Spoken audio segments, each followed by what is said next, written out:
Est-ce que ça marche? On va voir.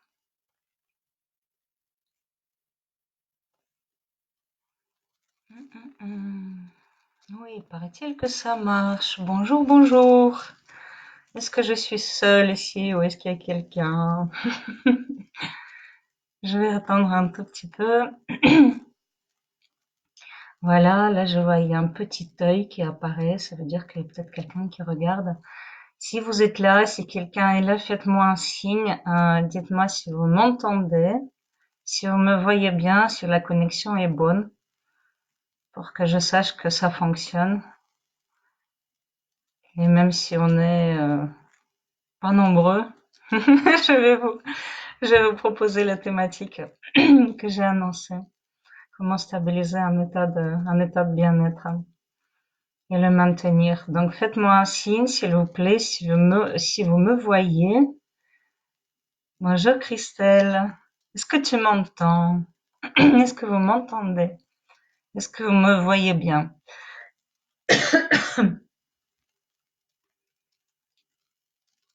Bonne connexion, je t'entends bien. Merci Sandra. Bonjour Sandra. Merci, super.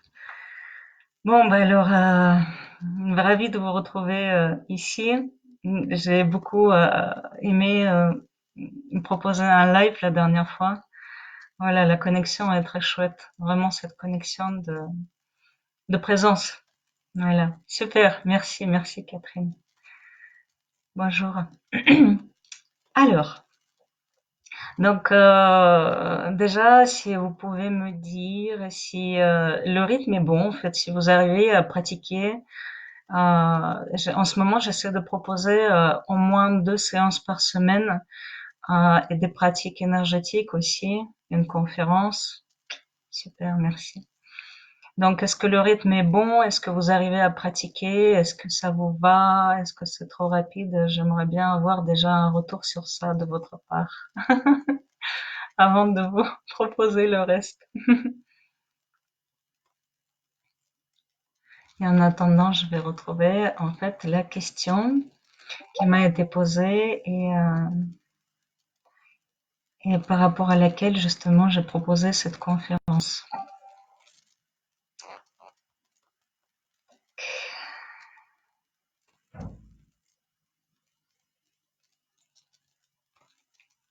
Tac, tac. Je vais aussi couper le son de mon ordinateur. Est-ce que vous, est-ce que vous continuez à m'entendre? Est-ce que ça va comme ça?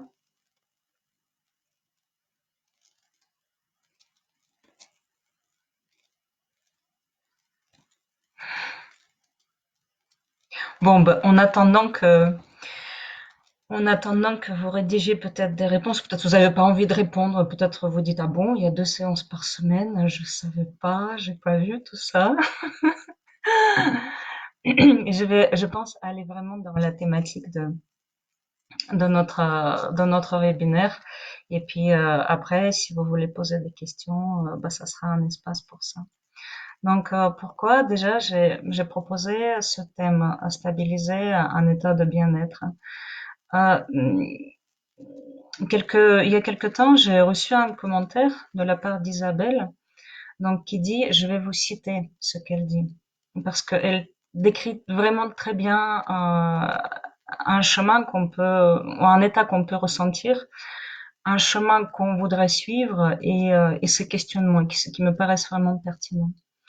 Donc, Isabelle dit, la conscience, la perception de notre situation présente est presque opposée selon qu'on élargit notre focus ou pas. On passe de tout va mal, tout va aller très mal, à tout va bien, tout ira bien. Alors voilà, peut-on vivre nos vies ici-bas toujours avec une conscience élargie des choses? J'ai l'impression de faire des excursions dans le grand, mais de vivre dans le petit. La régularité de la pratique, la méditation, nous sont nécessaires pour toujours agrandir notre champ de vision, je suppose. Comment nous ancrer dans le grand de manière plus permanente? Comment faire que ça soit moins le je, mais le tout qui gouverne nos actions, nos états d'être et de perception? Voilà ce que dit Isabelle. J'espère que Ah, c'est clair et c'est sur ça justement. Ah oui, les commentaires déroulent. Oui, super, merci. Il faut juste que je pense à dérouler la mallette pour voir ce que vous m'écrivez. Je m'habitue encore aux outils. Donc voilà, le questionnement d'Isabelle, en fait, il nous montre deux choses. Déjà, Isabelle est une praticienne, donc elle pratique vraiment, elle pratique du yoga. Et cette question, on se la pose plus, plus on pratique du yoga, plus on se la pose. Pourquoi? Parce qu'en pratiquant, on commence à connaître de façon de plus en plus et induite un état d'être en fait qui diffère de notre état d'être quotidien, le plus courant, le plus couramment pratiqué dans notre civilisation, c'est-à-dire un mental vraiment très présent et, euh, et focalisé sur les tâches qui s'est donné en fait à réaliser dans la journée. Un mental qui est lié à l'ego, donc à ce dont j'ai besoin, même si ces besoins sont tournés vers les autres, en quelque sorte. Ok, merci, merci Katia de la réponse. Donc là je vais pas regarder tellement les commentaires, sinon ça va me perturber. Je suis très vata, j'ai les pensées qui vont dans tous les sens. Donc pour vous dire ce que j'ai à vous dire, voilà, je vais déjà vous parler de la thématique que je développe et puis après on irait sur les questions si ça vous va. J'espère que ça ira. Et donc voilà, notre fonctionnement habituel, c'est le mental qui est lié à l'ego, tout ce que j'ai à faire, même si ces préoccupations peuvent lier aux autres personnes aussi, tout ce que j'ai à faire en tant que, je ne sais pas, expert comptable, avocate, pharmacienne, maman, épouse, fille, grand-mère, bref, que ça soit pour quelqu'un ou pour d'autres, en tout cas, ce sont les préoccupations de ma personnalité, de mon ego. Et mon mental, en fait, il est occupé à élaborer les stratégies pour ordonner ces préoccupations dans un certain rythme, dans un certain sens, dans la journée, et pouvoir réaliser un certain nombre de tâches dans la journée. En fait, c'est comme ça qu'on fonctionne pour la plupart. Sauf si on est, par exemple, je ne sais pas, à l'hôpital cloué au lit et incapable de faire quoi que ce soit. Auquel cas, le mental, à un moment, il est obligé de lâcher ce fonctionnement-là, qu'est-ce que je vais faire, qu'est-ce que je vais faire, qu'est-ce que je vais faire, ou aller complètement sur autre chose. Et peut-être ressasser le passé, peut-être se projeter dans l'avenir, etc.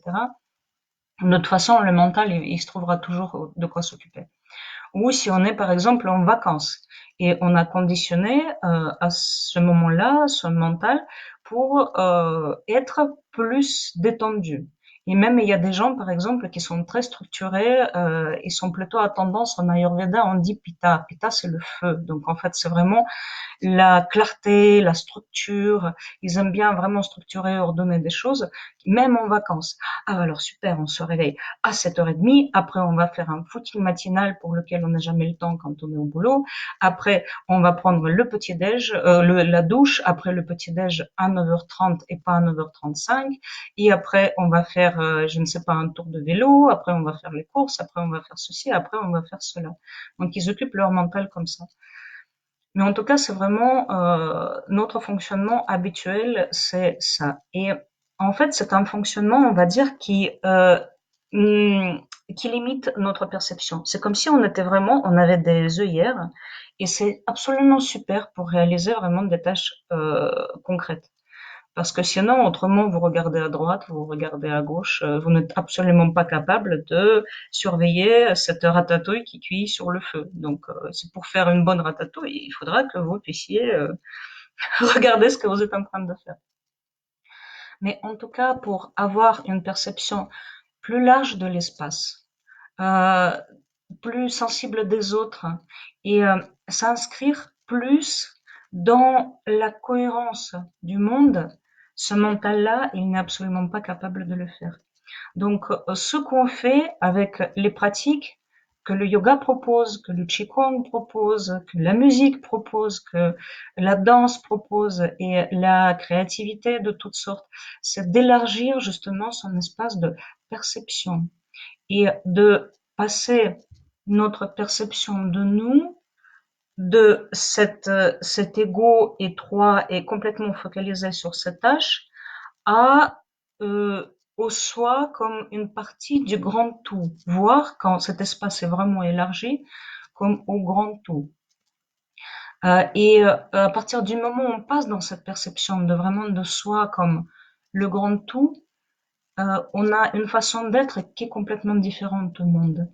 Parce qu'on peut sentir quelqu'un qui est dans une autre pièce, à l'autre bout de la maison, et sentir qu'il y a quelque chose qui ne va pas. Y aller et puis voilà, apaiser la situation. On peut sentir que nos plantes, par exemple, crèvent de soif et aller les arroser. On peut sentir que il faut appeler, je ne sais pas, il faut appeler votre mère parce qu'elle angoisse, ou une amie parce qu'il y a quelque chose qui ne va pas. On peut également avoir une perception plus large, plus douce et plus aimante de tous les espaces de sa vie, que ça soit le passé, que ça soit le futur, et surtout cet état, en fait, il nous confère une grande stabilité intérieure, une grande confiance et une belle respiration d'être. Vous savez, le mental, il est, quand vraiment le mental focalisé, il est comme un marathonien, en fait. Il a une respiration vraiment euh, rapide, allant, qui lui permet d'aller de point A au point B. Voilà, du début au point final. Mais il n'a pas cette perception large et libre de la vie qu'on ressent quand on qualifie notre état comme un état de bien-être. Et juste regarder un tout petit peu les commentaires. Hein, voilà, tout va bien. Et, euh, euh, et justement, c'est cet état de bien-être qu'on cherche pour vraiment sentir que notre vie a de la saveur, qu'on a le temps de la vivre, qu'on a le temps de sentir et de comprendre les choses qui nous arrivent en fait, et qu'on vit et qu'on crée. Et toute la question, c'est justement comment élargir cet état d'être, comment le stabiliser, par quel outil, par quelle pratique, quoi, comment.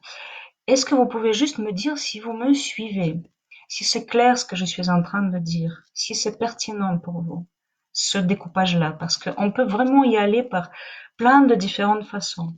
Je peux traiter ce sujet de plein de différentes façons. Je peux parler des ondes cérébrales, par exemple.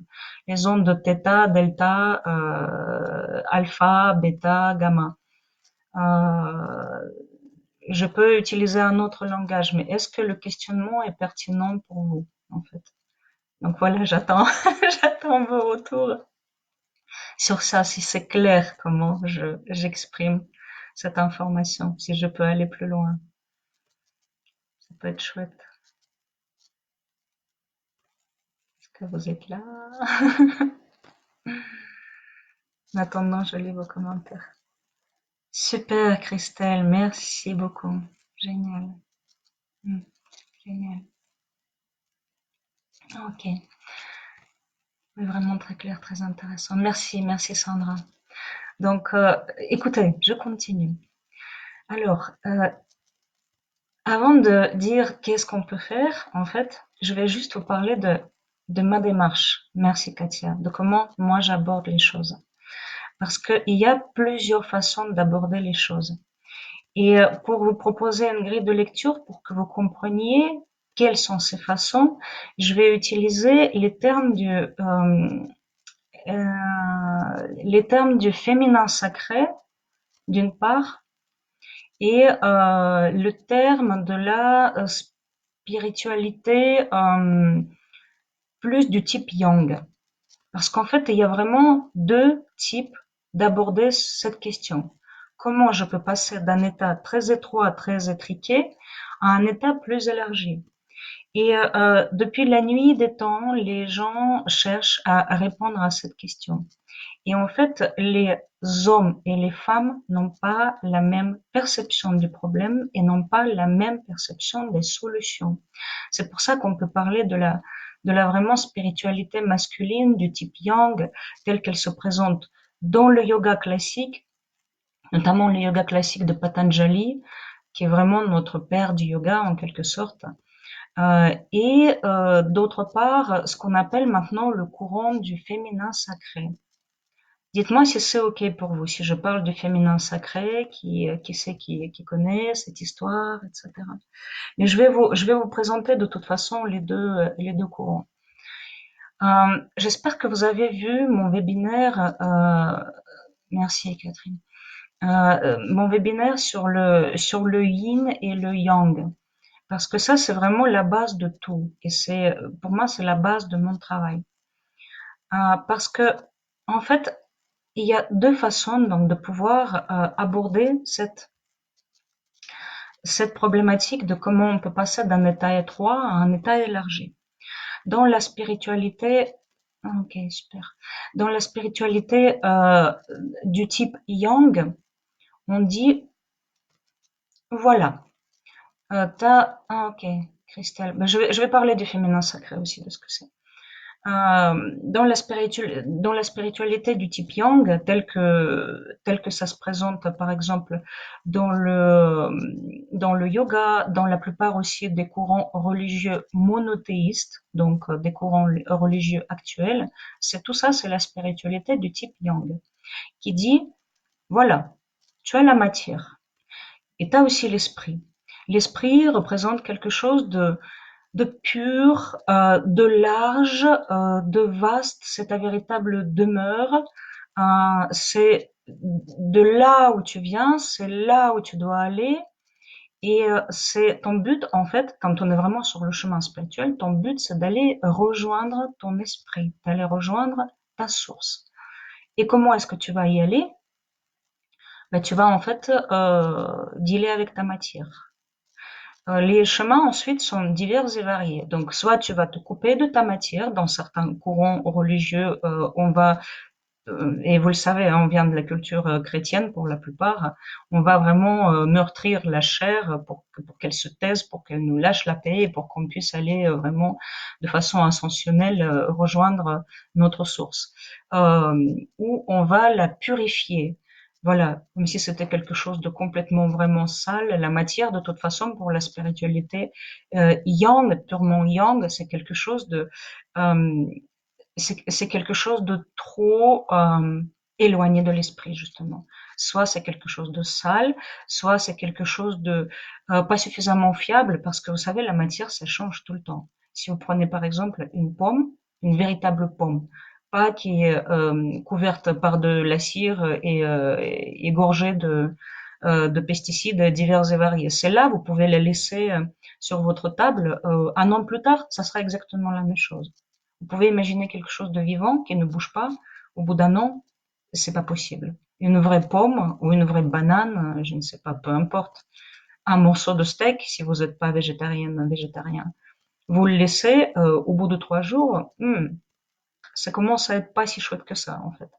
Donc, pour la spiritualité yang, la matière, là, je grossis vraiment les traits. N'ayez pas peur de ça. Voilà, je suis pas en train de vous convaincre de quoi que ce soit. Je grossis les traits pour qu'on comprenne de quoi on parle. Donc pour la spiritualité yang, la matière c'est quelque chose de trop changeant, de trop fiable. On ne peut pas vraiment interagir avec sans l'avoir purifiée, sans s'être coupé d'elle, sans l'avoir maîtrisée. On ne se fie pas à la matière, donc on la laisse, on la délaisse et on essaye d'aller vraiment vers l'esprit. Énormément de styles de yoga vous proposent de dessécher la matière, en fait. Il y a par exemple certains types de yoga, de hatha yoga, où vous allez pratiquer des postures très dures, tenues sur la durée, pour que vraiment le feu intérieur puisse brûler tout ce qu'il y a d'impur dans votre chair, que ce soit les graisses, que ce soit les toxines, que ce soit tout simplement des éléments dont on n'a plus besoin, afin qu'il reste vraiment juste un véhicule parfait, complètement parfait, et fiable, comme une voiture allemande, tiens, dans lequel on peut aller jusqu'à la mort, et peut-être au-delà de la mort, disent certains courants aussi spirituels, pour rejoindre l'esprit. Non, ça c'est la spiritualité yang. La spiritualité yang, euh, elle va aussi beaucoup nous montrer le chemin de la structure, de l'abandon de ses désirs, de l'abandon de ses passions, de la maîtrise. C'est vraiment le mot-clé pour la spiritualité yang, c'est la maîtrise. C'est la maîtrise de la chair et la maîtrise de tout ce qui est, vous savez, comme l'inconscient, tout ce qui est vague, tout ce qui est flou, tout ce qui est complexe, etc. Voilà.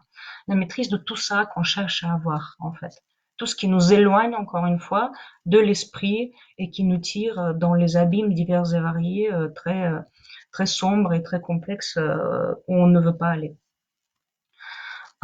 Donc, cette spiritualité va nous proposer des pratiques qui sont basées sur la régularité, le dépassement permanent de soi, souvent la privation de certaines choses et vraiment, encore une fois, je le dis encore une fois, sur la structure. Tout va être catalogué, numéroté, décrit, etc. Dans ce genre de spiritualité, vous pouvez avoir vraiment des manuels entiers. Prenez le Yoga Sutra de Patanjali. Même si le texte Yoga Sutra de Patanjali, il est très complexe. On peut y trouver énormément de choses. Donc, depuis qu'il a été écrit, la datation approximative, je crois que c'est moins 500 avant Jésus-Christ, plus 5 après Jésus-Christ. Donc on ne sait pas vraiment quand, ça se trouve c'est une compilation des textes. De toute façon, c'est la tradition orale qui était de vigueur avant, donc peut-être c'est quelque chose qui existait depuis la nuit des temps, et à un moment ça a été noté tout simplement. Donc, les Yoga Sutras de Patanjali, c'est le texte fondateur du yoga moderne en fait, classique tel qu'il est enseigné en Orient et en Occident le plus couramment. Donc, dans les Yoga Sutras de Patanjali, vous allez trouver vraiment la description de à quoi ça va rassembler votre vie à partir du moment où vous commencez la pratique et jusqu'à votre réveil. En fait, par quel stade, par quelle phase vous allez passer. Tout ça, ça a été vu, revu, décrit, analysé et présenté de façon très claire. Structure. Le masculin, le yang, de toute façon, c'est la structure, c'est la clarté. C'est, si vous voulez, c'est le soleil au zénith. En fait, imaginez le soleil au zénith qui brille et en tombant sur la Terre, si vous êtes là juste en dessous alors que lui il est au zénith, vous ne projetez pas d'ombre. Il y a zéro ombre. Donc les choses ne sont pas doubles, elles sont telles qu'elles sont éclairées. Il n'y a pas de elle et puis son ombre aussi, comme ça peut être en pleine lune. Hein. Euh, voilà, donc ça c'est la spiritualité yang. Maintenant, on va dans la spiritualité yin. Elle qui existait depuis la nuit des temps et qui, pour la spiritualité yang aussi, c'est des arts martiaux aussi. Même si avant, ça a été beaucoup plus nivelé, beaucoup plus que maintenant, parce que ça fait quoi? Ça fait 5000 ans qu'on vit dans une société yang, en fait. La spiritualité yin, qui nous vient avec le chamanisme, bien sûr, bien évidemment, et toutes les techniques qui, qui puisent leurs racines dans le chamanisme, donc le travail avec les éléments de la nature, le travail avec les plantes diverses et variées, que ça soit vraiment de la phytothérapie de base telle qu'elle se présente dans votre pharmacie, ou les fleurs de bac, voilà, ou autre chose. Les huiles essentielles, les cristaux, les couleurs, le travail avec les éléments, etc. Euh, et le travail avec les éléments de la nature, en fait, le chamanisme vraiment, et là, c'est la première, on dit que c'est la première médecine de l'humanité. il a totalement les pieds dans la terre. Il a les pieds dans la terre, il a le cœur entre les deux mondes et partout, et il a l'esprit dans le ciel. Et c'est une spiritualité plus, on dit yin parce que elle est, plutôt que de dire que on rejette la terre, on rejette la matière parce que vite pourrissable, parce que vite changeante, parce que très compliquée. On dit au contraire, la matière est sublime. La matière, elle est l'incarnation de la source, elle est l'incarnation de la divinité, elle est toute divine, vraiment.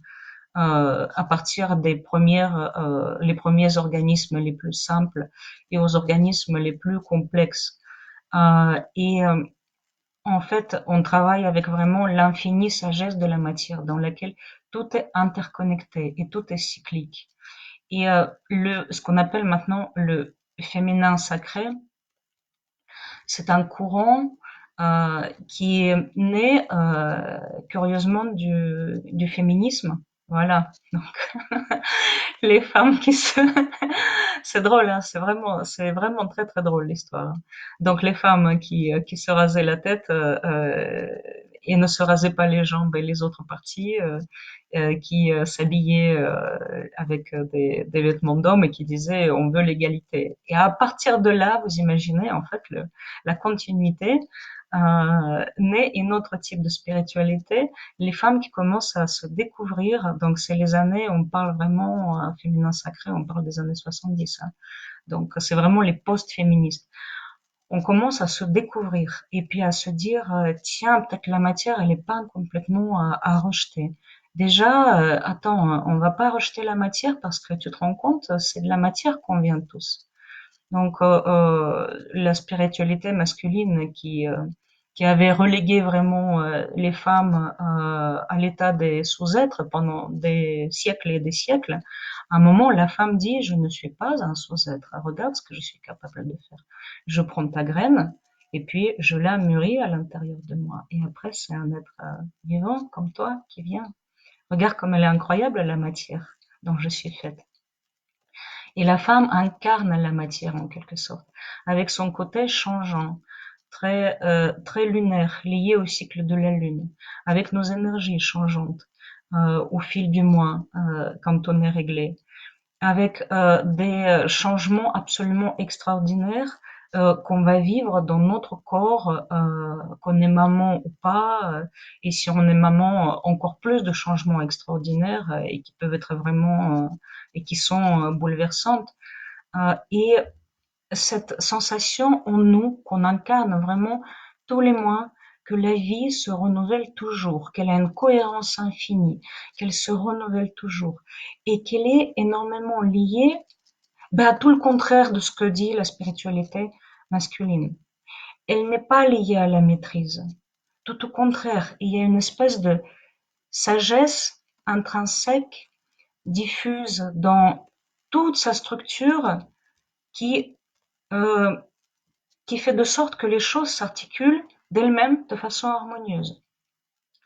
Elle ne peut pas être structurée parce qu'elle est tout le temps changeante. Elle ne fonctionne pas sur la privation. Parce que si par exemple tu nourris pas la terre, bah, elle ne donnera rien en fait. Donc la vie, elle ne va pas perdurer. Et tu, plutôt que de te couper de quelque chose et d'aller vers ton but, tu vas devoir plutôt intégrer ce que tu es pleinement. Ne pas te couper de la matière, mais épouser la matière telle qu'elle est.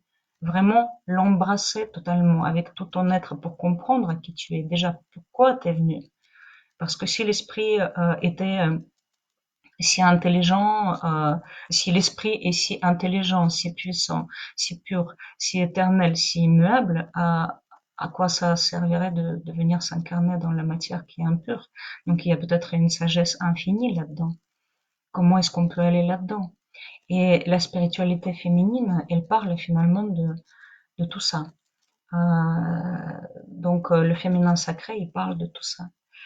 Et pour ma part, la sagesse, elle consiste vraiment, encore une fois, c'est des choses hyper bateau en quelque sorte, mais, mais je constate que peu on parle en fait. Et pour moi, la sagesse consiste à que les deux spiritualités s'épousent, en fait. Que quand concrètement vous êtes en train de dérouler votre journée. Maintenant, voilà, je vais clore ce chapitre-là, donc peut-être il y a des questions qui restent en suspension, etc. On va y revenir. Donc, je vous propose d'aborder exactement la même chose de totalement un autre angle, pour qu'on ait encore un autre éclairage plus complet sur ce que je viens de dire. Donc déjà, par exemple, on parle du bien-être, d'accord? Voilà. Je souhaiterais incarner un état de bien-être élargi, où j'ai une perception plus large, j'ai la perception du grand tout, où mon cœur respire, où je sens que je suis vivante, où je sens que, oui, c'est l'harmonie, en fait. L'harmonie, elle est diffuse dans ma vie. Comment est-ce que je peux y aller? Euh, donc, ce questionnement-là, déjà, se dire qu'est-ce que pour toi est le bien-être? Donc, tout simplement, tête à tête, toi-même avec toi-même. Qu'est-ce qu'est le bien-être pour toi? Qu'est-ce que c'est? C'est très très important. La réponse va être très diverse. Il y aura une personne qui dira, pour moi le bien-être c'est quand j'ai pas mal au dos. Mes lombaires, ben, ça fait toute ma vie qu'ils me font mal. Donc pour moi le bien-être euh, c'est euh, c'est quand j'ai tout simplement pas mal. Quelqu'un d'autre va dire, pour moi, le bien-être, c'est quand je ne suis pas victime de mes émotions, de mes réactions émotionnelles. Quelqu'un m'a dit quelque chose, moi je l'interprète tout de suite pour moi. J'ai l'impression que c'est une critique à laquelle je vais réagir très violemment, mon cœur va me faire mal. Euh, ou, euh, ou voilà, quelqu'un va faire quelque chose que je ne voulais pas, je vais me mettre en colère tout de suite et après m'en vouloir, etc.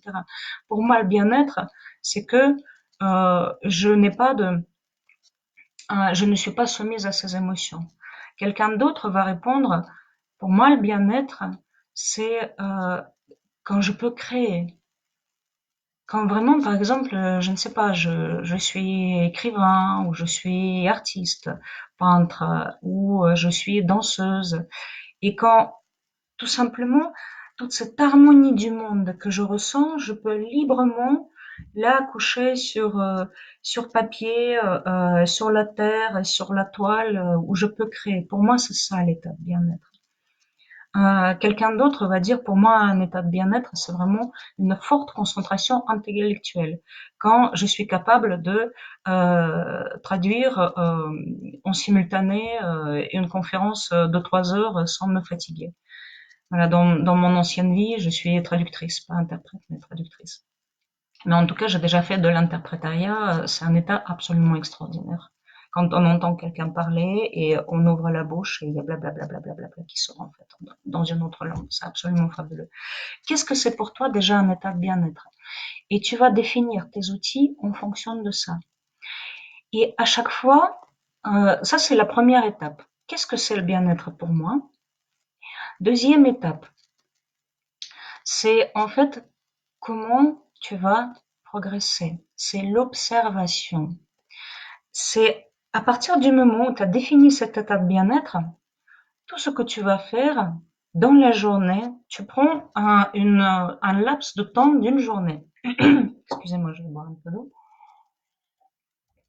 Tu prends le laps du temps d'une journée et tu vas observer cette journée. Qu'est-ce qui, dans ce que je fais, dit, laisse faire aussi? Qu'est-ce qui me rapproche de mon état de bien-être? Qu'est-ce qui m'en éloigne? Ça, c'est super important de sentir, de sentir que dans une journée, chaque acte, en fait, soit il va nous amener vers ce centre qu'on sent en ce moment comme vraiment le centre de nous. L'état, on est centré, on est bien. Et il y a des actes qui vont nous en éloigner.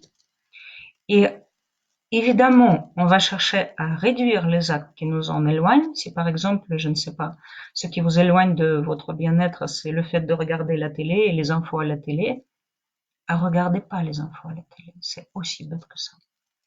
Et je ne suis pas contre la télé, je ne suis pas contre les infos.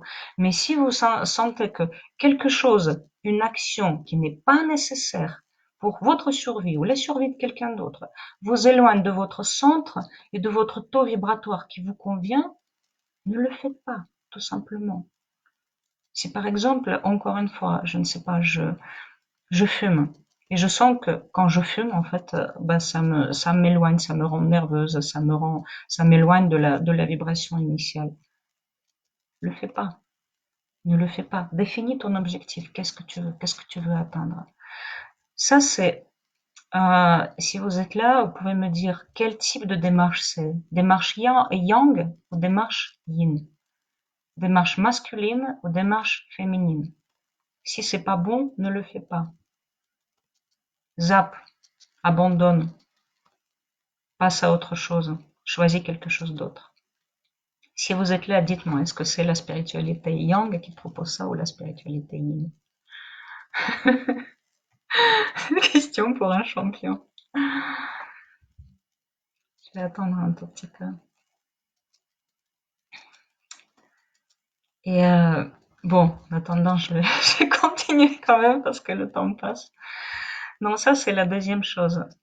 Vraiment voir ce qui est nécessaire, ce qui ne l'est pas. Ok, maintenant les choses qui m'en éloignent, mais qui sont nécessaires. Yes, Virginie. Virginie, comme on dit en russe, elle est dans le thème. Super. Là, par exemple. Hmm, voilà. D'accord? L'URSSAF. Moi, je déteste faire mes papiers. Ben voilà, j'ai un blocage comme ça, ouais, exactement, Sandra, exactement. Donc, les papiers, super, Christelle. Bon, vous me suivez, génial. Je suis contente. Ça veut dire que je suis pas trop en bruit, que c'est plus ou moins clair quand même. Ou, je ne sais pas, aller aux impôts ou aller faire les courses. Perso, ça me crève d'aller faire les courses. Vraiment. Quand je suis dans cette spiritualité yang, justement. Mais tu sais quoi? Je passerai 4 heures sur mon tapis de yoga à aller faire les courses, vraiment.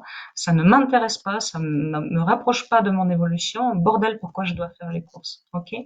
Donc, vous voyez ce yang qui monte et qui vous dit, coupe ce morceau de votre vie. Et vous, vous vous dites, eh ben, je peux pas ne pas faire les courses parce que ma famille, elle doit manger, en fait. Ou je ne peux pas ne pas faire les papiers parce que je suis à mon compte. Ouais, Catherine, bah, on est pareil là-dessus. Pas que là-dessus, mais bon, voilà. Je suis à mon compte, il faut que je fasse mes papiers. Qu'est-ce que je fais avec ça? Et là, c'est la femme intérieure qui vient nous aider à ce moment-là. Ah bon, ma chérie, ça te saoule tes papiers? Ah, comment je vais faire? Tu sais, on va faire les papiers ensemble aujourd'hui. Donc déjà, avant de faire tes papiers, peut-être tu peux juste donner un moment pour toi. Peut-être tu peux juste pendant 5 minutes ressentir ton espace qui respire, parce que tu le sais que les papiers à chaque fois te ferment, te rendent comme ça très petite et très... Donc on va un tout petit peu s'étirer, on va un tout petit peu danser, on va respirer. Et puis avant de faire tes papiers, est-ce que tu as pris ton petit déjeuner? Est-ce que tu as bien mangé? Est-ce que tu as bu suffisamment d'eau déjà? Est-ce que tu t'es bien occupé de toi-même? Et puis si tout cela est fait, regarde ma chérie, maintenant on va faire les papiers. C'est votre femme intérieure qui parle, hein. C'est vraiment votre femme intérieure que vous avez besoin d'invoquer, parce que sinon la vie devient une souffrance bête et inutile. Sauf quand on est sur le tapis de yoga. Et puis rien d'autre. Dès qu'il n'y a plus le home et le tapis de yoga, on devient juste exécrable parce que tout le reste, ça nous saoule profondément. Donc la femme intérieure qui dit, bon ma chérie, maintenant on va faire, c'est quoi ton thé préféré ou c'est quoi ta tisane préférée ou ton café préféré? Je sais pas mon pain pour ton whisky préféré. On s'en fout, on s'en fout. Viens et on va. Non mais c'est pas pour vous choquer, mais c'est tout simplement, c'est pour caricaturer et trouver des attitudes où vous prenez ce truc qui vous saoule avec de la souplesse, avec du jeu, avec de la rigolade. Comment elle fait en fait la nature avec la matière? Le vent qui arrive, vous savez, les feuilles mortes qui sont tombées, pouf, qui tombent, etc. C'était tout beau, c'est plus beau. Le vent qui vient, qui bah, balaye. On récupère les feuilles et puis on vient vraiment nourrir la terre pour qu'elle donne quelque chose d'autre. La nature, elle s'attarde pas, elle ne jette rien, elle s'attarde pas sur des bêtises. Et en effet, Catherine dit, tu es bien obligé de le faire quand tu te trouves seule. Voilà. C'est la seule chose qui me fait faire les choses, de me parler avec délicatesse. Voilà, exactement. Et justement, de se dire que ce type-là d'activité, tu le prends comme un jeu de la matière. Merci Sandra. Comme un jeu de la Maya. C'est un jeu, c'est une danse. Tu prends ta déclaration d'impôt, tu danses avec. Tu peux même faire une véritable danse. Voilà, je vais la prendre la feuille et puis je caricature. Encore une fois, caricature, mais vraiment installer cet état d'être où c'est pas cette foutue feuille, excusez-moi l'expression, qui va me bouffer mon énergie. C'est tout de suite switcher, ce que je cherche à dire, de la spiritualité yang qui d'élimine à la spiritualité yin qui inclut, qui englobe. Et ne rien rejeter de sa vie.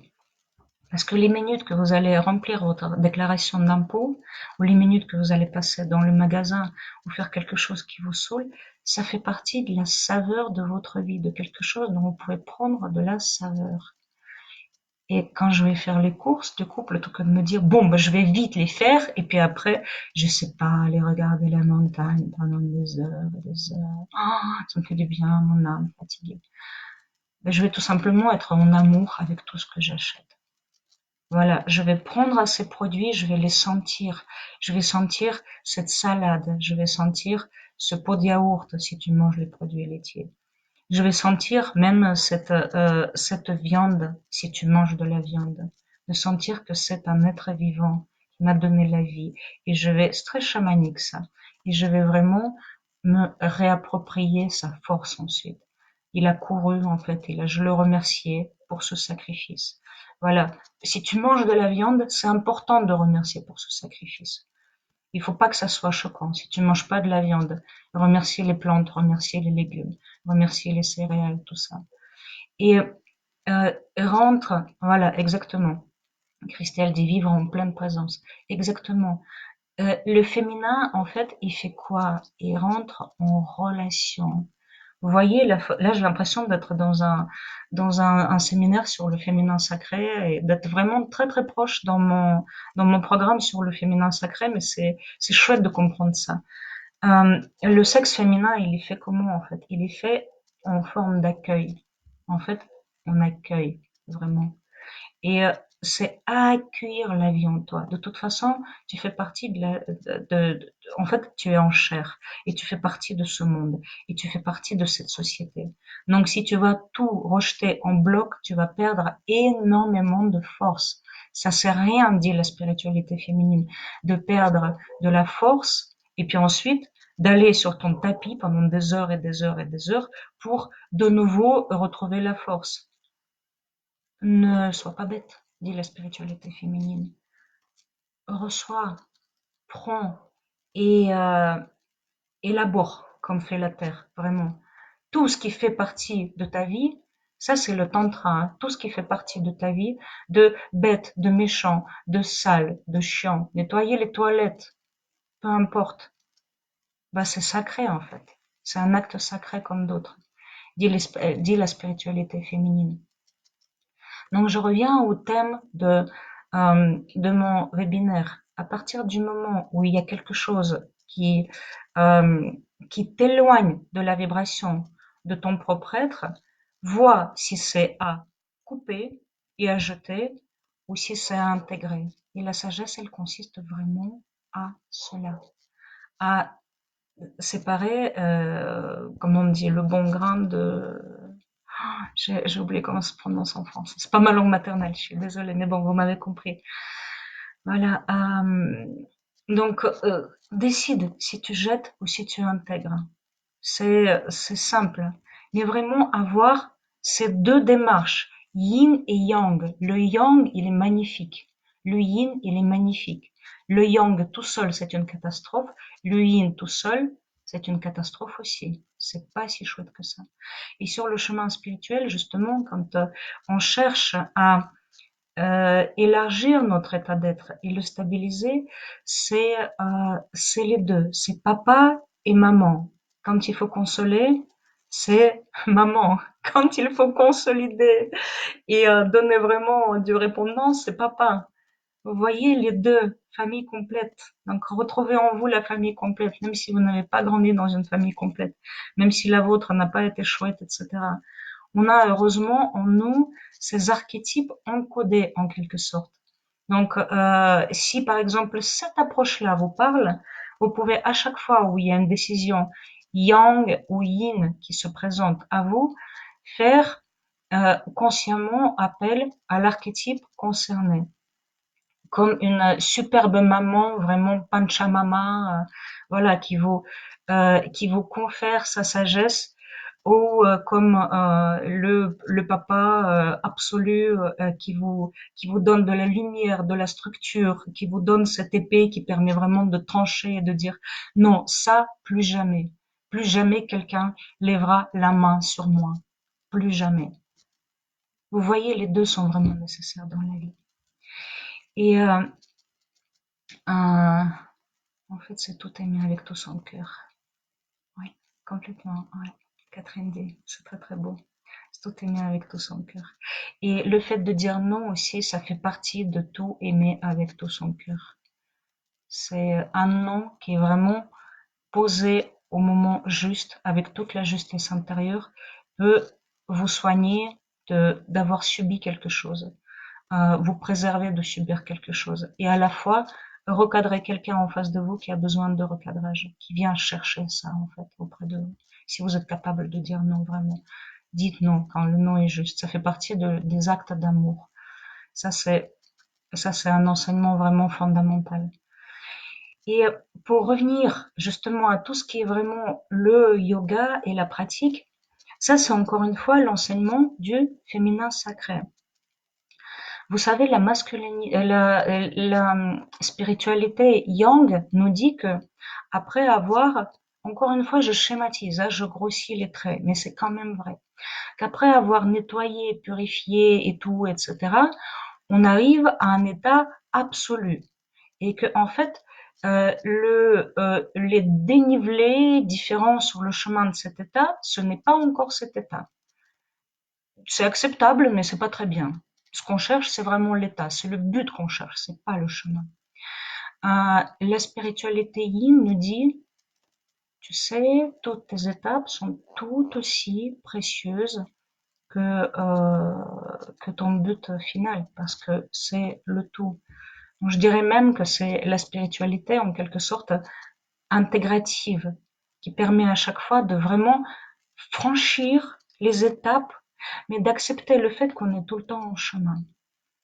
D'être très très très déterminé, d'être très yang sur son objectif. Par exemple, si vous sentez, si votre, là ça va être très important ce que je vais dire. Par exemple, votre femme intérieure sent que tous les matins, quand vous faites vos salutations au soleil, vos jyotis, vos 5 tibétains, vous savez, les petites séances courtes que je vous ai proposées, donc ça dure entre 15 et 20 minutes. Ça ne coûte rien de le faire tous les matins si vous avez envie, si vous sentez que ça vous fait du bien. C'est vraiment le point fondamental, c'est le point clé que j'ai à vous communiquer. Il y aura une voix qui va vous dire, il faut que tu fasses ce truc-là, parce que, paraît-il, c'est bien, ça va te faire du bien, tu te sentiras bien, et puis il y a aussi Olga qui a dit que c'est bien, et les autres lui disent que c'est bien, donc il faut que tu le fasses. Qui c'est qui le dit, hein? Et vous sentez avec quelle raideur, avec quelle rigueur c'est dit. C'est peut-être très juste. Tentez si c'est juste. Sentez si c'est juste. Si votre femme intérieure, même si votre homme intérieur dit c'est super bien, vraiment, fais-le. Votre femme intérieure, elle se sent comment avec ça? Sans être contrariée, parce qu'elles sont fous de ce qu'on peut lui dire. L'avantage de la femme, c'est qu'elles sont fous. Elles n'ont fait qu'à sa tête. Plutôt à son utérus. Et c'est super important qu'elle fasse comme ça, parce que c'est seulement en faisant comme ça qu'elle est capable de s'unir à ce yang. Donc le matin, elle se lève et puis elle dit, oh, non mais ça me ferait du bien de faire cette salutation. Et elle en fait pas 15 comme son homme intérieur lui a dit, mais elle en fait 2 pour son grand kiff, pour son plaisir. Elle en fait 2 et puis elle dit, ah, ça me fait du bien. Oh allez, encore une petite troisième. Et puis elle fait peut-être une quatrième, et puis elle fait peut-être une cinquième, etc. Et en fait, et après elle dit, ah, mais si j'étirais un tout petit peu, je sais pas, mes épaules, si j'étirais mes ischio-jambiers, elle fait quelques autres postures. Et du coup, en fait, quand elle a fini sa pratique matinale, ce n'est pas la routine matinale, ce n'est pas le devoir matinal, c'est son kiff matinal, c'est sa danse matinale, c'est le plaisir de son être. Et elle sent qu'elle a commis un acte d'amour envers elle-même. Sa journée va très bien se passer. Il faut que ça soit ça la pratique quotidienne. Faites, si vous sentez que ça vous fait du bien, faites quelque chose vraiment qui vous fait du bien. Que ça soit ça, par exemple, que ça soit ça, peu importe. Et vous dites, c'est mon yoga. Et par exemple, vous avez décidé ou vous avez senti que 3 fois par semaine, c'est très bien pour vous et pas tous les jours. Et faites les 3 fois par semaine. En fait, vraiment, ce qu'on va chercher, c'est de balancer sur ce fil entre le yang absolu et le yin absolu, entre le total laisser aller. Moi, on s'en fout, ça ira bien ça ira bien de toute façon. Si vous êtes dans celui-là, vous n'allez jamais avoir le questionnement, comment est-ce que je pourrais perdurer cet état de bien-être? Comment je pourrais le rendre plus stable, en fait? Donc, votre yang, il est quand même là. Il pose quand même ces questions. Donc, rejoignez les deux, retrouvez les deux. Et puis, deuxième enseignement, en fait, qui est très important, c'est de sentir, et ça, c'est en fait, je vais vous donner une métaphore qui est très très belle, et elle n'est pas de moi, elle est d'une très belle personne, enseignante de Luna Yoga, avec qui j'ai pratiqué il y a quelques années. Et Noriko. Et en fait, elle disait à un moment, à la fin de la séance, on lui a posé la question, exactement la même question, en disant, mais comment est-ce qu'on peut rester pour toujours dans cet état de bien-être? On est tellement bien. Et vous savez, elle a dit avec son accent japonais, absolument inimitable et magnifique. J'adore cette culture et j'adore ce peuple. Je m'incline profondément devant ce peuple. Il a dit, vous savez, c'est impossible. Parce que les vêtements blancs que vous mettez le matin deviennent sales à la fin de la journée. Donc, tous les matins, tous les soirs, il faut laver vos vêtements sales et tous les matins remettre vos vêtements blancs propres. Et là, quand j'ai entendu ça, je me suis dit, waouh, merci. Ça m'a fait gagner je ne sais pas combien d'années de recherche. Parce qu'en effet, c'est ça. Et ça, c'est typiquement le féminin sacré. Il y aura une vague qui va nous monter sur le haut de la conscience, vraiment. Et puis après, de nouveau, les événements, le mental, le stress, l'angoisse pour quelqu'un va nous rattraper et va nous amener dans quelque chose de beaucoup moins élargi et beaucoup moins confortable. Et de nouveau, comme une petite fourmi, en balançant entre le yin et le yang, avec grâce, on va de nouveau monter sur notre montagne. Et tous les jours un tout petit peu plus, et tous les jours un tout petit peu plus, et tous les jours un tout petit peu plus. Et je peux vraiment vous garantir qu'avec la pratique de ces deux démarches, à travers le yoga et la compréhension, à travers le travail avec vos émotions, et pour le travail avec les émotions, je vais vous proposer vraiment une technique qui est absolument superbe. Elle est vraiment belle. J'en parle, je vais de nouveau en parler, je vais de nouveau la donner. Ça consiste vraiment à accepter, tout simplement, accepter, à laisser passer à travers vous, comme un flot, sans juger, sans se juger, protégeant bien sûr l'entourage, mais vraiment laisser passer la vague à travers vous, parce que votre être est plus grand que tout ce qui se passe. La nature, la terre, la nature, elle est plus grande que n'importe lequel de ces ouragans. que n'importe lequel de ces océans. Elle est vraiment beaucoup plus grande que ça. Non, on est pareil. Et donc, tous les jours, tous les jours, tous les jours, renouveler son engagement amoureux vers cet état de bien-être, cet état d'élargie qui nous permet d'être plus épanouis et encore plus humaines. Tous les jours et tous les jours. Et ne pas se décourager quand vous passez un jour, 2 jours, 2 semaines, 3 ans dans un état de mal-être. Mais avoir l'objectif. Avoir l'objectif et de savoir où vous voulez aller. Et vraiment y aller, comme une petite fourmi. Voilà, donc je ne sais pas je sais pas si Isabelle est là, je ne sais pas si j'ai répondu à sa question. Euh, et je ne sais pas si vous avez des questions, n'hésitez pas, je suis là, je suis ouverte. Et dites-moi si ça vous a parlé tout ça aussi. Être à l'écoute de soi et de ses besoins, dit Christelle. Oui.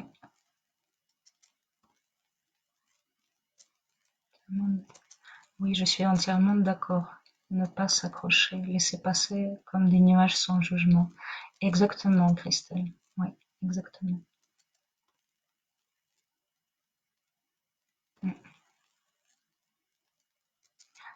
Vous voyez, en fait, même quand je lis les commentaires, ce qui m'attendrit beaucoup, c'est que chacune, euh, voilà, je dis chacune parce que j'ai l'impression on est en groupe féminin aujourd'hui, même si les hommes vont peut-être regarder plus tard, mais en tout cas, dans les commentaires, chacune le formule avec ses phrases, et c'est ça aussi qui est très important.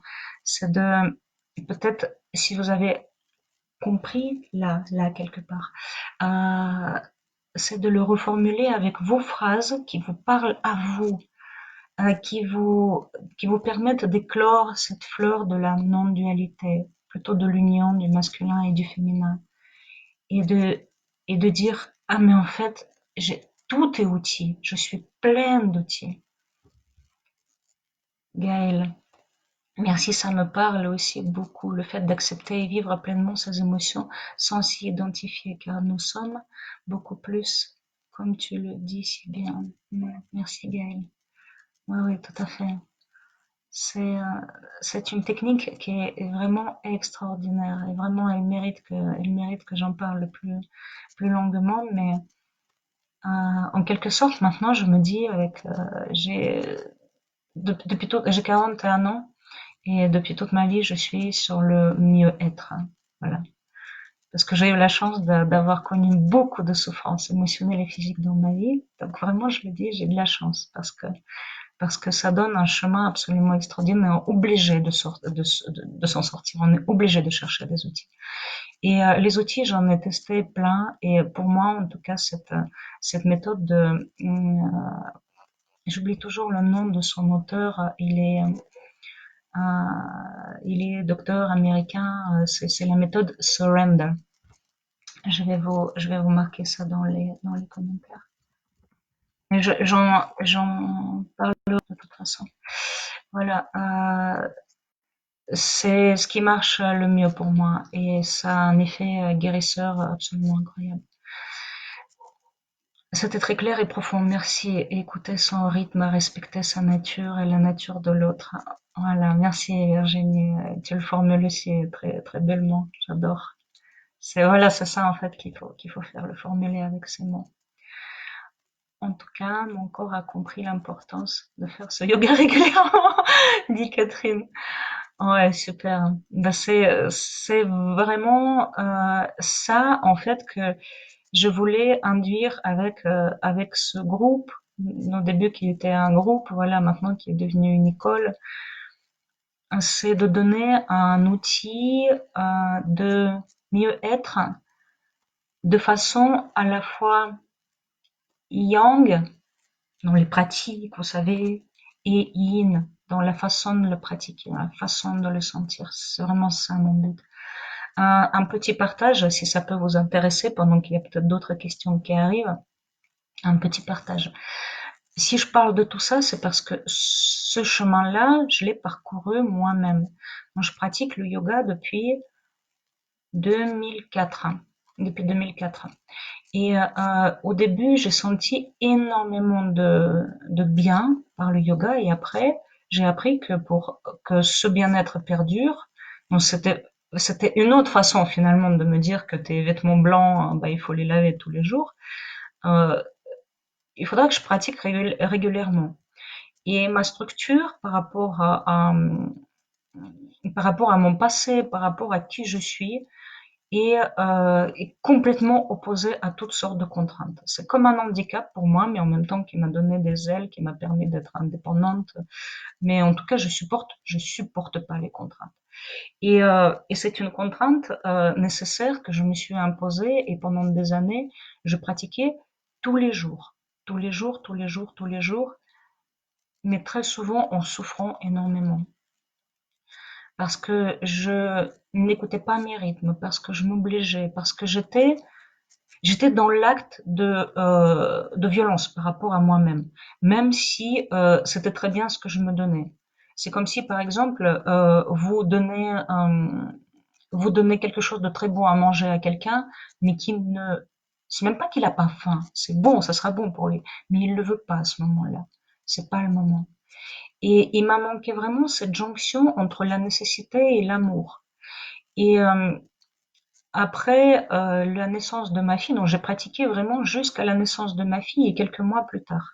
Donc pendant la grossesse, vraiment quelques mois plus tard, il y a un moment, en fait, j'étais tellement fatiguée, j'étais tellement en manque de sommeil, que et j'ai mis longtemps à lâcher, hein, parce que je me forçais et encore une fois, j'étais malheureuse parce que je me forçais.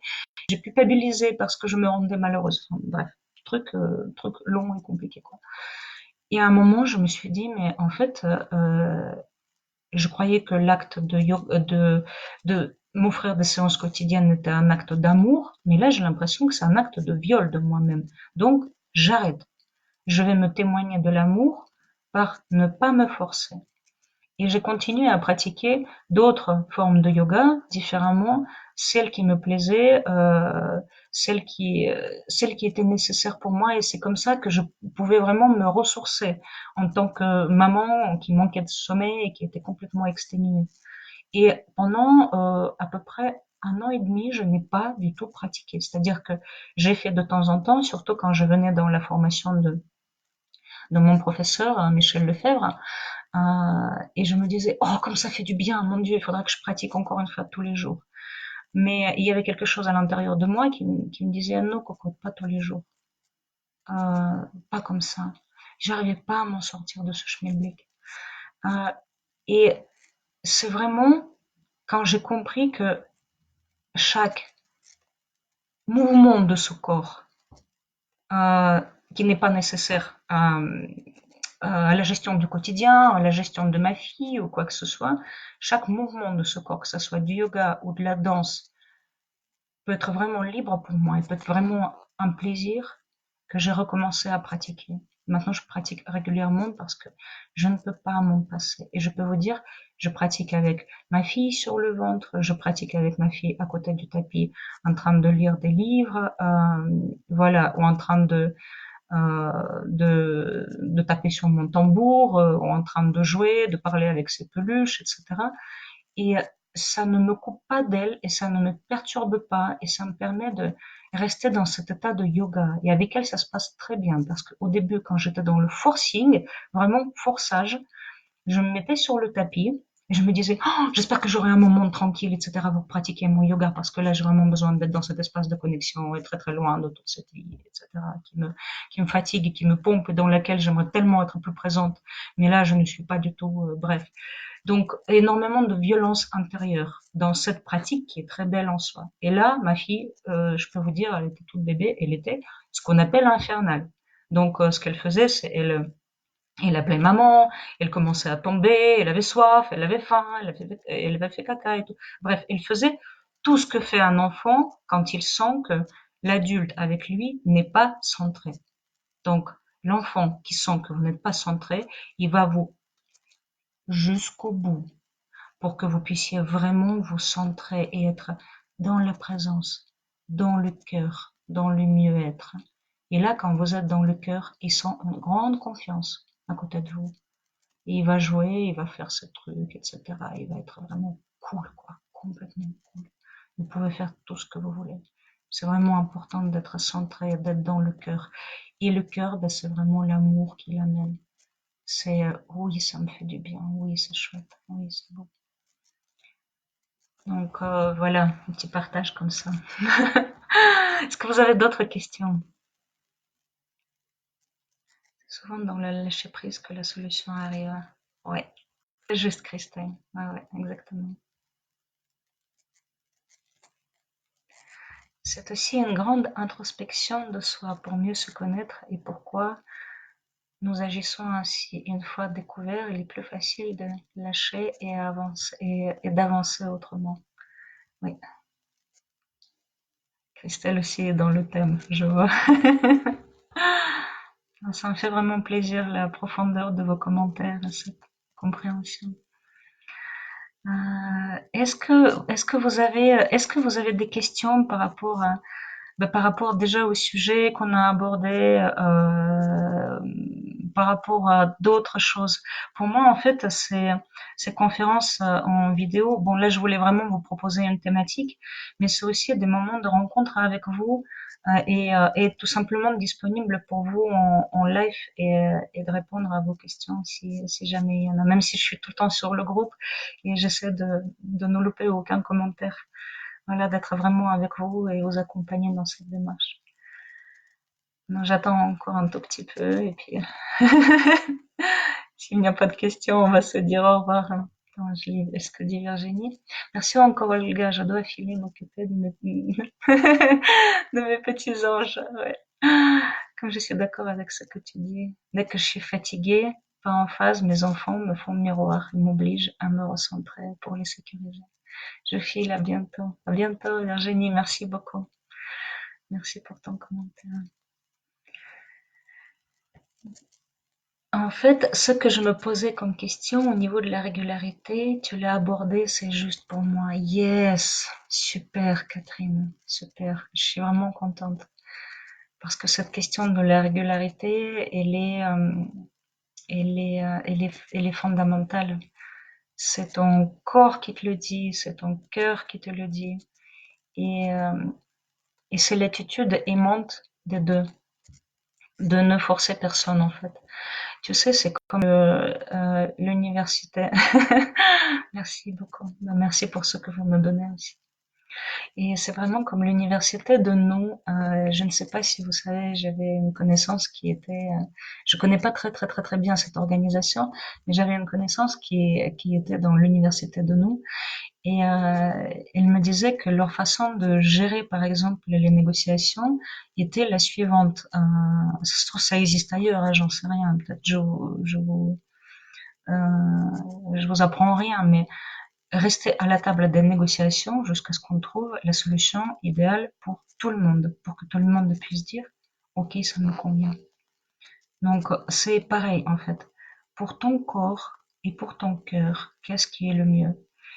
Euh, je dirais ce qui est important, ouais, Sandra dit, ce confinement me permet de m'écouter et de plus pratiquer le yoga. Oui, voilà, c'est super. Le confinement peut être vraiment un cadeau absolument magnifique lors de ces temps. Je veux dire,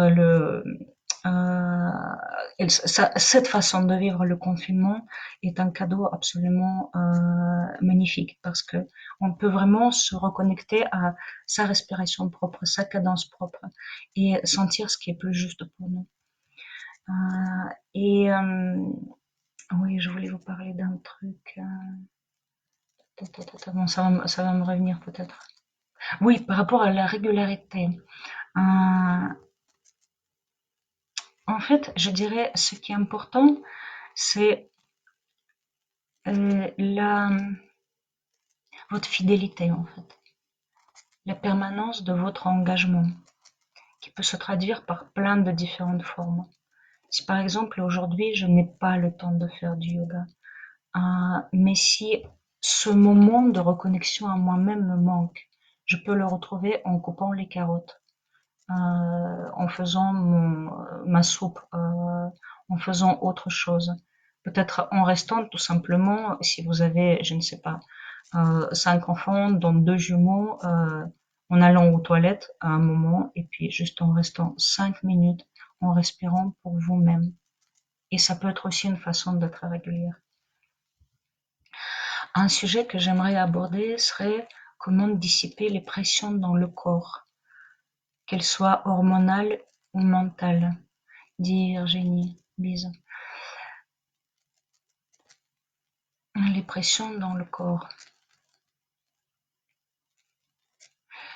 Tu sais, la première réponse en fait qui me vient, c'est vraiment le souffle régulier.